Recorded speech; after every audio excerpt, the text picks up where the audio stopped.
Sounds good. All right, we have another caller from the 954 area code. I believe that's down in Florida, and I also believe that this may possibly be my good buddy, Wacko Bob. Bob, is that you? That is me, Wacko Bob here. This is the host of the Dark Match and also the Wacko Weekly right here on Blog Talk Radio. Do you have a question or a comment for our special guest, the Original Sin? Yeah, I've got to ask the Original Sin here. I got to ask him, what's your opinion on the wrestling product today? What's your opinion of the wrestling product today? Is it with the way wrestling seems to be down right now? Do you think? What is your opinion, and what do you think? What do you think about it now? And do you see a rise coming out of it all? I think WWE wants to sort of sometimes I think they deliver great stuff, but sometimes I think they get too clever for their own good, and they sort of want their cake and eat it too. You know, they want. I mean, I hate to use the words real and fake, but they want things to look more real, and they want to be less 80s and what have you. But I mean, it's all entertainment. So as far as I'm concerned, whatever works is whatever works. I don't want to see a whole show of the same thing. No. I don't want to see a whole show of cage matches or of midgets or of tag team matches or whatever. I want to see a variety. I want the circus. I want lions and tigers and giraffes. I want midgets and rodeo clowns. I want sharks and you know, with lasers on their heads. I want everything. That's what wrestling should be. I mean, yeah, I know people like that in my private life. There you go. Me too, man. Trust me. Look at Shaniqua, the lady I just had Syzex with last week, and then she's got 2 heads and 3 beards, you know.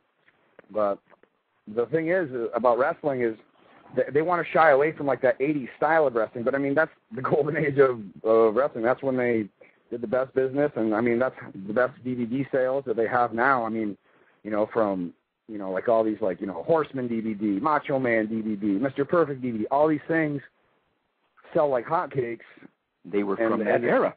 From that era. And they wonder why, you know, all the guys, you know, when some of the guys start looking too similar, you know, you take away, you know, those specific characters. Like you could tell a mile away a Mr. Perfect from a Shawn Michaels, from a Macho Man to a Ricky Steamboat to a British Bulldog. Well, nowadays, I mean, a lot of the guys, they're very similar. And I think that hurts. I think that's something that WWE needs to rectify.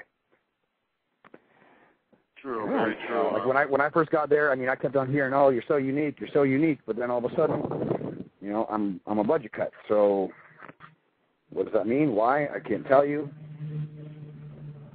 But I think WWE definitely needs to make themselves more unique. Yeah, would you say that by them really not giving the same respect to the tag team division in their federation really hurts them? And not just that, by getting rid of like the hardcore division and a cruiserweight division. Do you think that could be one of the reasons why they lost a good chunk of fans? Yeah, I think when they jumble it all together, and for kind of no rhyme or reason, I think you just see this haze. Like, I mean, back in the day, you know, if you rewind back, like, say, even, you know, 10 years, and there was the hardcore division and the cruiserweight division and tag team division. I mean, there was specific sort of segments of the show. Now it all kind of bleeds together in this big sort of whirlwind of just, you know, what's going to kind of get a reaction for this moment, you know, like a little shock value, little shock value, little shock value. And if you rewind even further, like, again, back to Golden Age, I mean, you knew when you saw Dynamite Kid and Davey Boy Smith, you knew you were going to see a tag team match. Yep. When you saw Macho Man or Ricky Steamboat or Tito Santana, you knew you were going to get an Intercontinental match. When you saw a Hulk Hogan or an Andre or Big John Studd or, you know, guys like that, you knew you were getting a heavyweight match. You know, it all was very kind of character specific and title specific. It wasn't this giant hodgepodge. So when things did sort of bleed over, it was a big deal. It was special. Like, I can remember being a kid and watching Saturday Night's Main Event when the first time when Jake the Snake and Macho Man wrestled, and I just blew my mind. I was thinking, oh my God, these are two villains. Whoa, what's WWF thinking? Like, this is craziness. They're going to kill each other because both of these guys are evil, and it's going to be insane. And I stuck glued to that TV watching that. I mean, because you didn't ever see a villain take on a villain. Like, it was a big deal. Nowadays, everybody's kind of wrestling, and the feuds and stuff go so fast that if it lasts for more than a couple of weeks, it's got longevity, you know. Like, whereas Macho Man and Ricky Steamboat. I mean, they feuded for a year before they had their WrestleMania match. Yeah. Stuff like that. I mean, are there too many tweeners in the business?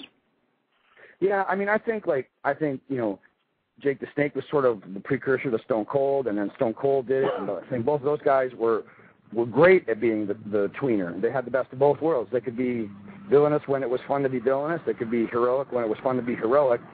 But because a lot of the other guys were so defined, like good guy or bad guy, it made it that much better of a setting for a guy like Jake or a guy like Austin to really stand out as that sort of anti-hero, the sort of the Han Solo, You got Luke, who's the total babyface. You got Darth, who's the total heel, and then you got Han Solo, who's the shady, funny, kind of quirky, sort of in-between guy. That's how he was the cool guy is what he was, and then that's what Jake was, that's what Austin was, and now if everybody's trying to be cool, there's nothing special about it. Yeah. Oh, no doubt. For sure, it's definitely a concern now. I did a little survey with a few callers on my own show, and I asked them, we were comparing, the decline in wrestling today as opposed to the decline in wrestling in the from 93 to 96. To ask which one's worse, and almost most of them basically said the decline in wrestling today has to be much worse because they're not. WWE is trying to do things without a backbone, and in some cases TNA is doing the exact same thing too. And honestly, I don't see either one of them really creating, like you said, the build up to a major pay-per-view like a Randy Savage and a Ricky Steamboat did. Like a Hulk Hogan and an Andre the Giant did. That build-up helps create you everything to draw the audience, that are going to see the pay-per-view, that will go to the live events, so they can experience something. And I don't see that build-up happening right now. And honestly, I think the build-up has almost been forgotten about in some ways. Absolutely. Well, I mean, they get all these main event matches pretty much every day of the week, so it really takes away from the speciality of staying up late to go watch a Saturday night's main event, or going to some pay-per-view to watch this giant, match of two like a big hero and a big villain going to collide after all this turmoil and what have you. When they do it every week, Monday through, Friday and Saturday and Sunday and pay-per-views and all, it's such an oversaturation. And I mean, you've got some of the best wrestlers in the world. WWE wrestling, Triple H and Randy Orton and Edge and Cena. But when you've seen those matches 1.5 million times, as awesome as they are, we've already seen them 1.5 million times. Like I was over at Edge's house the other night watching him versus Morrison, and he said, "What do you think of the match?" I said, "I loved it." I said, "Because it was new. I never saw you guys wrestle before." I go, as much as as awesome as the matches as you and Cena have had or you and Orton have had, I've seen it a bunch of times. This was like... The sad part about it is that's what they're advertising, too. I did not see Raw or ECW even try to recap SmackDown in that match. I know exactly where you're going at there. You want to see Wrestling 101, that's a little, that shows, how much wrestling has evolved at the same time, too, to modern times today. And you saw that out of Edge and John Morrison. And to me, it really helped to put John Morrison on the board more than he's ever been on the board before, because you got to see the match of the week basically when you look at it. Same as when you saw Edge wrestle Kofi Kingston or CM Punk for the first time. It was new.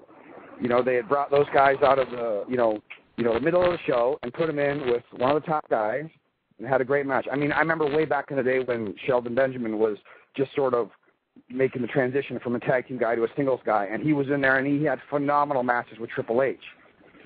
I mean, it was exciting because it was brand new. Well, yeah, you're absolutely right.